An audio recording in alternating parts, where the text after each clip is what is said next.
সালাতে দোয়া কবুল হয়। সালাতে দোয়া কবুলের 3 জায়গা। একটা হচ্ছে তাকবীরে তাহরিমার পরে আমরা সানা পড়ি না, আমরা তো একটা পড়ি।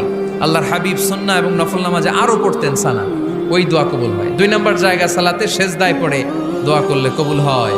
আকরাবু মা ইয়াকুনুল আবদু মির রাব্বিহি ওয়া হুয়া সাজিদ ফাকসিরু ফিহি দুআ।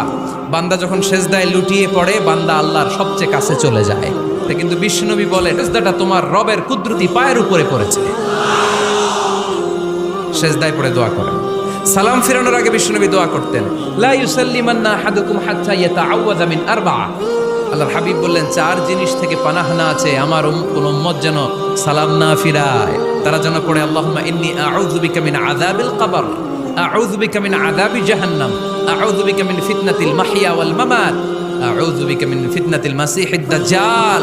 আল্লাহ কবরের আযাব থেকে বাঁচাও, আল্লাহ জাহান্নামের আগুন থেকে বাঁচাও, আল্লাহ জীবন